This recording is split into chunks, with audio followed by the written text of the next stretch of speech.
evening, and welcome to the April edition of Video Output. I'm Kevin Bandage. And I'm Mark Rayban. Video Output is a production of the radio and television class of the Parma City Schools. Tonight, Video Output will be taking a look at a classic junior high field trip, the new and controversial proficiency testing for the high school freshmen, and a look at a patriotic production of the 6th grade in Parkview Elementary School. But first, every year, 8th grade classes from Greenbrier and Hillside Junior Highs participate in a 3-day field trip to Washington, D.C. and Gettysburg. This year, hundreds of 8th graders from Greenbrier took the trip in March. Despite bad weather and snow and ice, the trip was both educational and fun. I talked to Principal Ron Sturl to tell us more about the trip.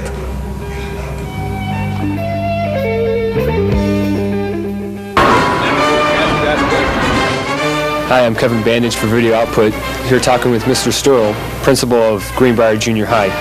Mr. Sturl, can you tell us a little about this year's trip to Washington, D.C.? Well, this year our trip, we're taking 7 busloads, approximately 307 youngsters to Washington, D.C. And our first 3 busloads will leave here about 7:10 in the morning, and the next 4 buses will leave about 7:20, and they will be on their way to D.C., and they'll be coming back to Greenbrier Junior High School Friday evening. The first convoy, the first group of buses will be getting back in here about 9:45, and the second group will be getting back here about 10:15 at night. And how much does this trip cost, and how do the students pay for it? This year the trip is costing $135 per youngster. And in the past years it's always been anywhere from $105, $110, but inflation over the years has continued to eat us up in gasoline prices, bus prices. They have a new tax that was levied in the D.C. area, so housing tax, so motel costs went up.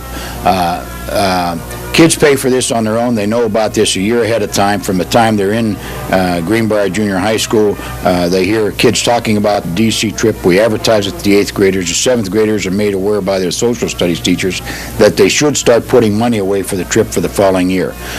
We like to have all the money up front before we ever leave.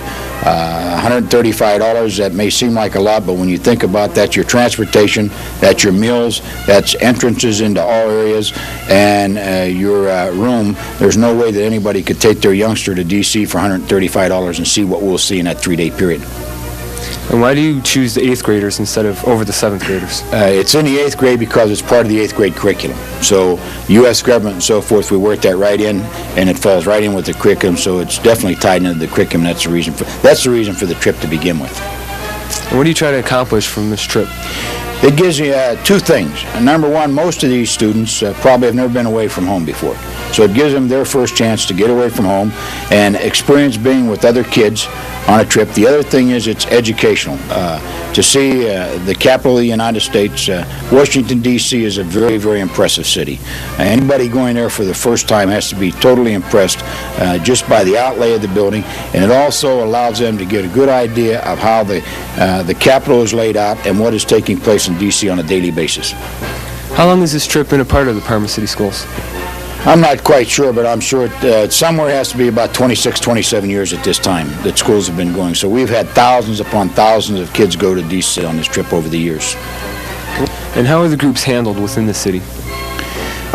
Usually we like to put, we're running in 2 convoys. So we have a van with a group leader and a nurse and a driver behind the first group of buses, and we have the exact same situation behind the second group of buses. The third van, which this year Mr. Fleur, our assistant principal, will be making this trip, he and I will alternate this trip every other year, will be moving throughout all parts of the city because we know exactly where our buses are and where our kids are at specific times. On each bus we have 2 teachers, and usually one at the least, but mostly 2 parents also on the bus. So we have like 4 chaperones to about 43 kids on the bus. So we're pretty well supervised and in contact with them at all times. It's well organized, and we know exactly what we're doing. I make a pun all the time. We haven't lost a kid yet, and we're not planning on starting now. This is Bill Parker for Video Output, talking to Assistant Principal Ed Fleury. Mr. Fleury, where does this trip go by each day?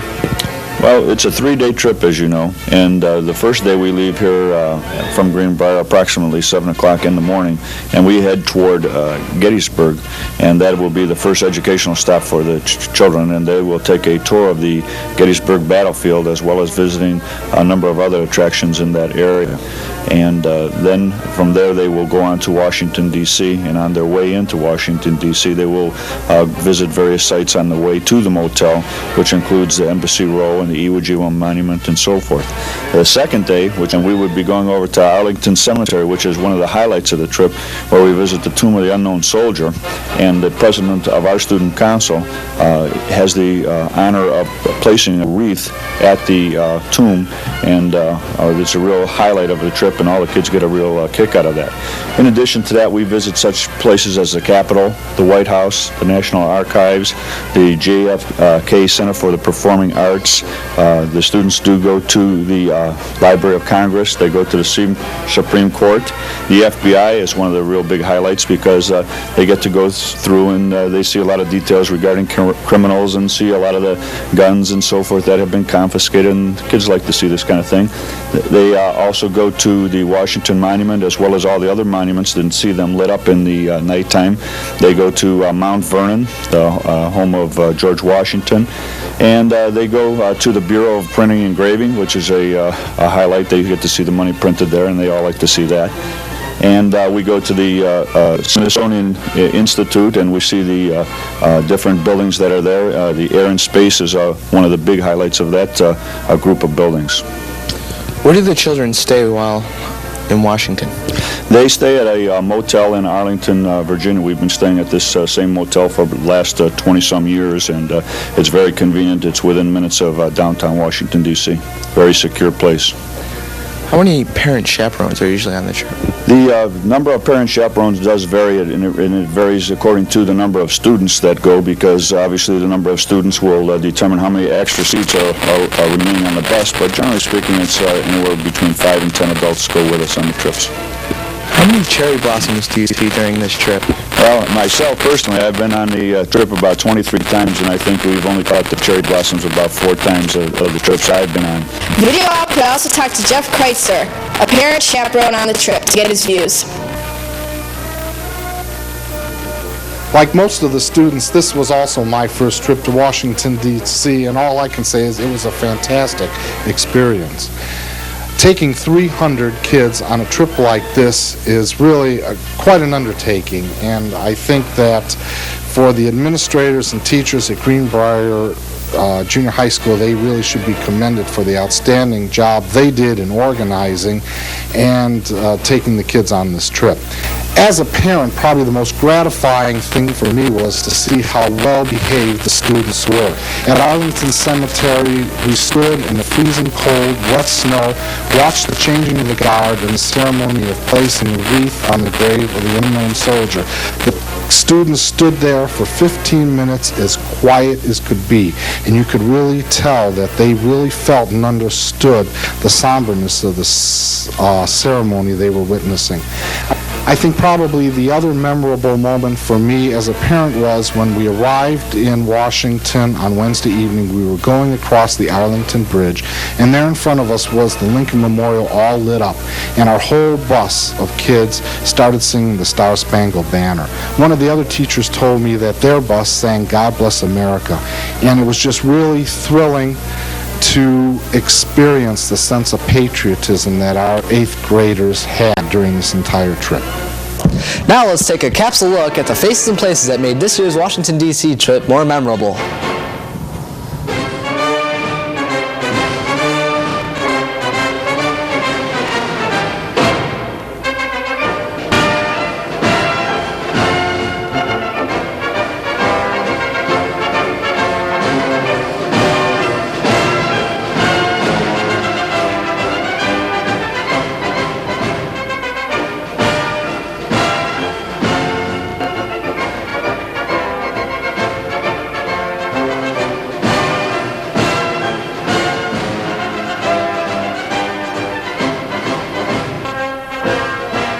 Army wreath-laying ceremony to be conducted for Greenbrier Junior High School of Parma, Ohio.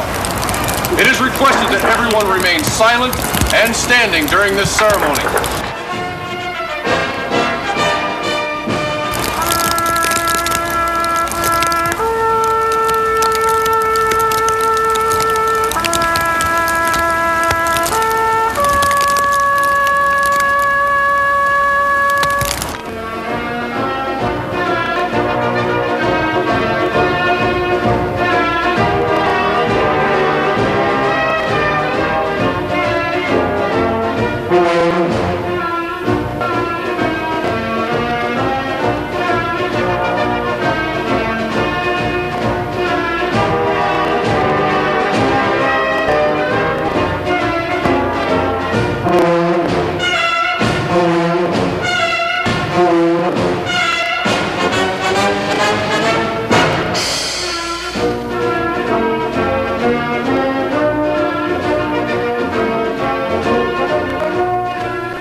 We'd like to thank Mr. Jeff Kreitzer for taking his video camera and supplying us with shots of the trip. This year, the state of Ohio is introducing what is known as the 9th grade proficiency test. The tests are designed to make sure students are proficient in certain academic areas. However, the tests are not without its problems. Dave McHenry and Scott Markowitz take us to Normandy and Valley Forge to learn more. This is Dave McHenry for Video Output here at Normandy. We're talking to Mr. Rowan, a counselor here at Normandy. Mr. Rowan, what exactly is the proficiency test? The proficiency test is a test that was mandated by the state legislature, state of Ohio, in a massive omnibus educational bill that was passed a couple of years ago. It has many parts to it. Part of it is the proficiency test for 9th graders particularly, to determine the basic amount of knowledge they should have in order to receive a diploma. Today I'm talking to Mrs. Bertolo, a 9th grade counselor here at Valley Forge High School. Mrs. Bertolo, what exactly are the proficiency tests designed to find out? Well, Scott, more than anything, they're designed to determine if there's deficiencies that a student may have in one of 4 different areas: the citizenship part, the reading, the writing, and the mathematics.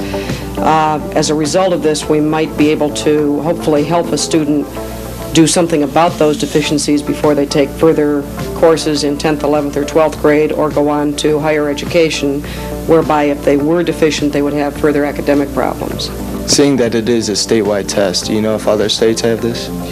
Yes, specifically, several states do, but specifically the state of New York has had something called the New York Board of Regents tests and exams for many, many, many years, and they've used these to determine types of diplomas a student will get in high school and whether they may go on to further education at the college level, etc.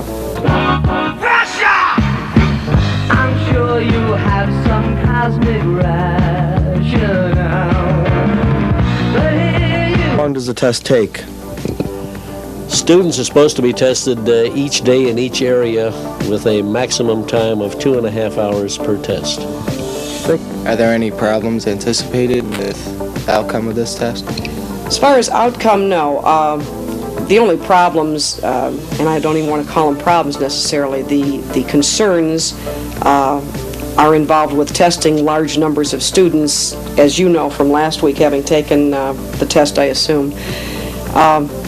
It's very difficult to plan and organize getting that many students tested in a 4-day period and doing makeup tests, which we're about to start today at our school.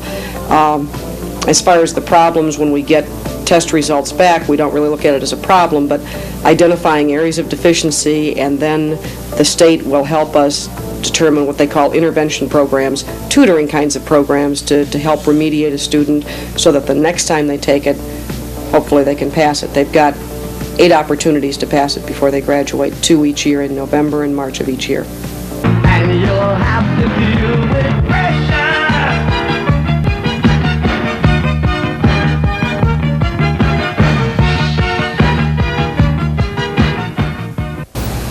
What was the basic reason for the 9th, 10th, and 11th grade, and 12th grade?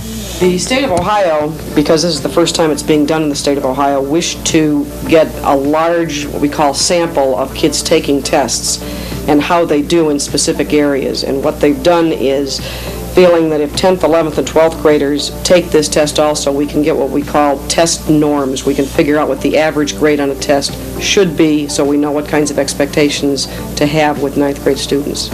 And you'll have to deal with pressure.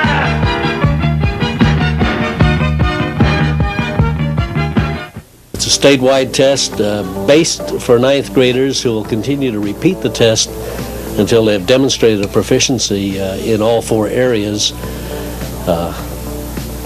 Every school in the state of Ohio must participate, and it determines the type of diploma that the student will receive.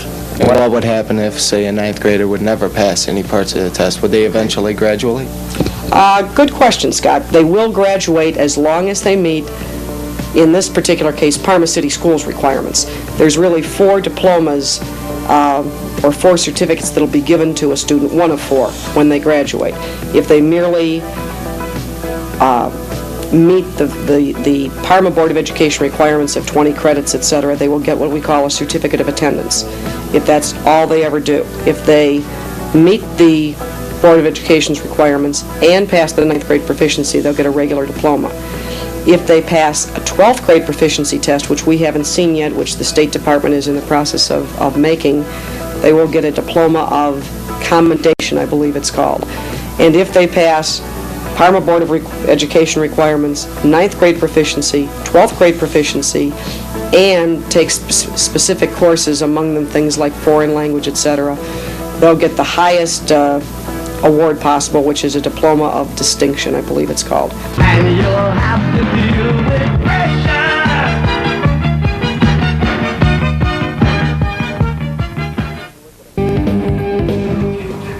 Now here's a look at a music video produced by the Video Output crew.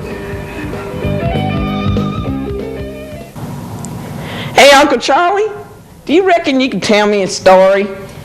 Well, sure, boy. Come on in and sit down. Now, this here is a true story about a friend of mine back in Atlanta, Georgia. A good old fiddle player named Johnny Butler. Now, Johnny, a few years back, had a run-in with the devil. Devil wanted his soul, and Johnny wouldn't let him take it. And it goes something like this.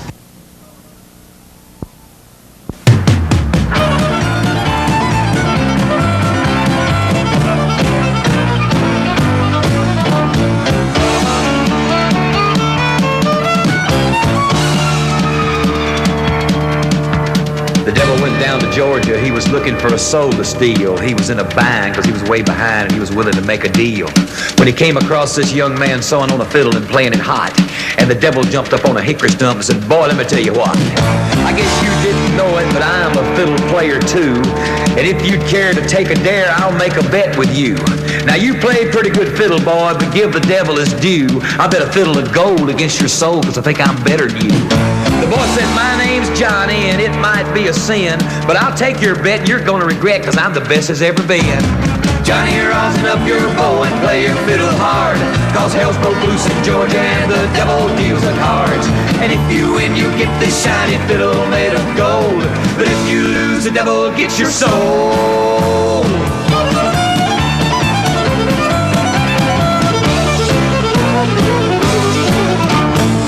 Opened up his case and he said, "I'll start this show," and fire flew from his fingertips as he rosined up his bow, and he pulled the bow across the strings and it made an evil hiss, and then a band of demons joined in and it sounded something like this.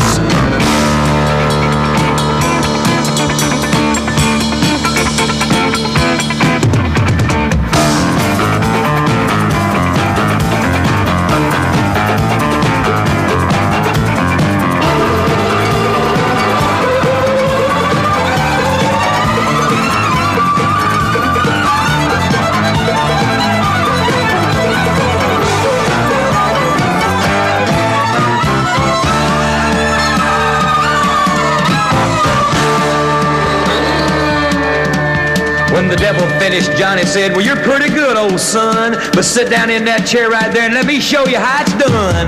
Fire on the mountain, run, boys, run. The devil's in the house of the rising sun.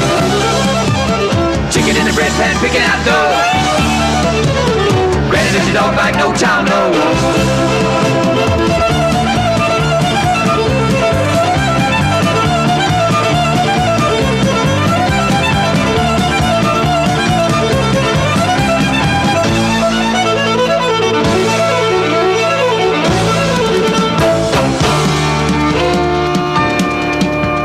The devil bowed his head because he knew that he'd been beat, and he laid that golden fiddle on the ground at Johnny's feet.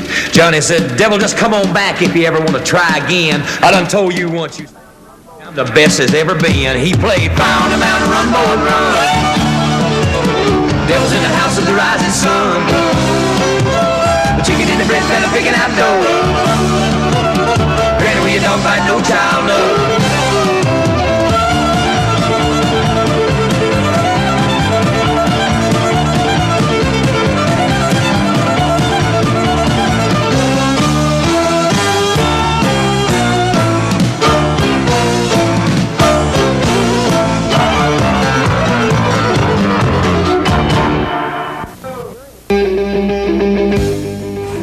During the Persian Gulf War, many elementary students corresponded with those serving in the Middle East.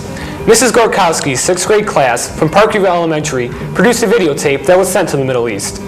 The planning and production of this tape served as an excellent way to teach American history and all about American patriotic songs. Julie Natron tells us more.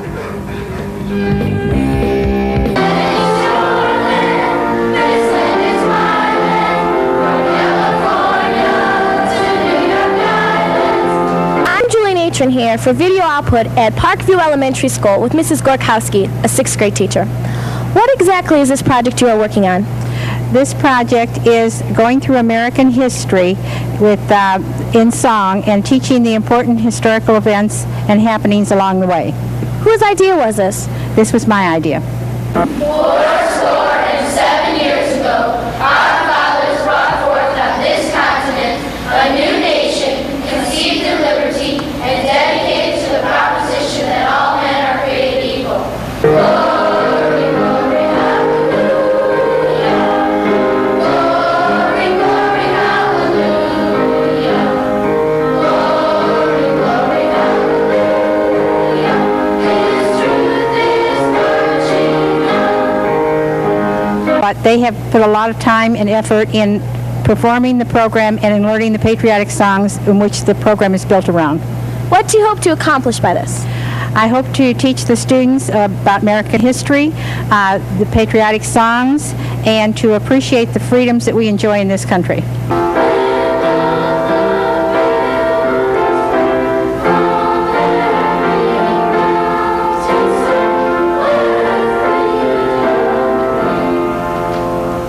I have a student teacher, Miss Leslie Saran from Cleveland State, and she has been very much in focus and helping the students with their parts and memorizing their parts. What has been the community response? Last week we used our school for dress rehearsal on Tuesday, and they were very positive, the teachers and the students. The parents and grandparents in audience were also very supportive and very helpful. Also, our principal, Miss Elaine Cason, has been invaluable in her support and encouragement in doing this program.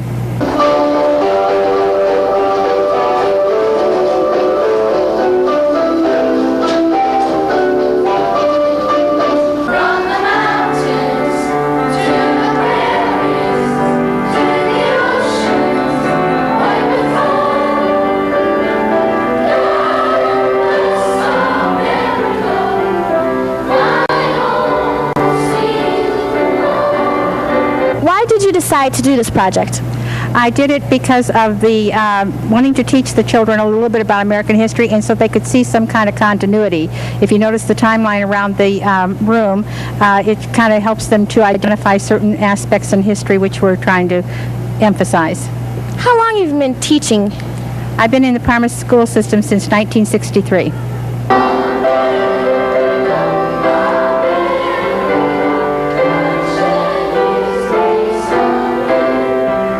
What's your name? Jeff Kula. What did you like best about this project? Learning things about my country that I never knew before. Robert Monsky. What did you like best about this project? Well, I like learning about all the new songs and a lot more about my country. Was it hard to memorize all the lyrics to songs? Yes, it was. It's Candia. Can you tell me a little bit about the production, what exactly it is? Well, it's about like America's history, and we tell you about the Gettysburg Address and the Declaration of Independence. and a little bit about American history. What did you like best about it? Learning the Gettysburg Address and all the different songs. Did you find it difficult to memorize the songs? Yeah, it was. Was that Rick's Battle. What did you do in this production? Well, I helped make, everyone made part of the props. Everyone helped make the timeline, and I memorized my part. What did you like best about it? Well, I like how we set up the gym, the way it looks, and how everyone could memorize their part. Tiffany Conkle. What part in this production did you do? Well, I get some memorizing parts near the end and the middle, and I've helped with making the props too. So. What did you like best about this? It was fun memorizing all the songs and the parts for talking and all that. Stacy Peabody. What have you learned from this project? We learned more about history in America. What did you like best about this project? Mostly the singing and the Gettysburg Address.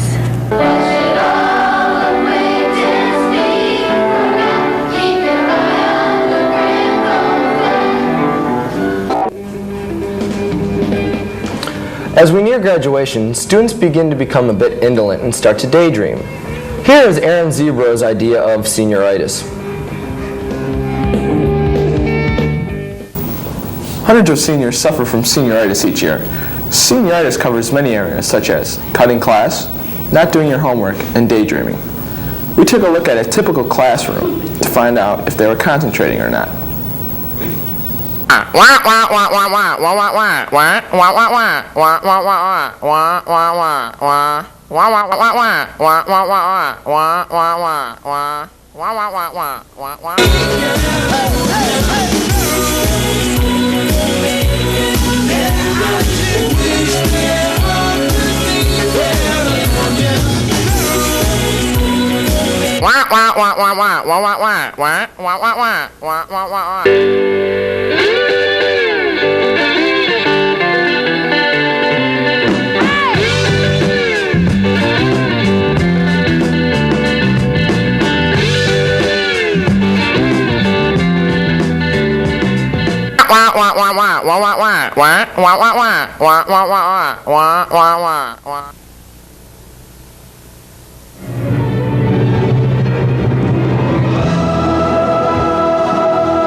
Well, that about does it for the April edition of Video Output. Hope you all enjoyed your spring vacation and are looking forward to summer. For Video Output, I'm Kevin Bandage. And I'm Mark Rabant. See you next time on Video Output.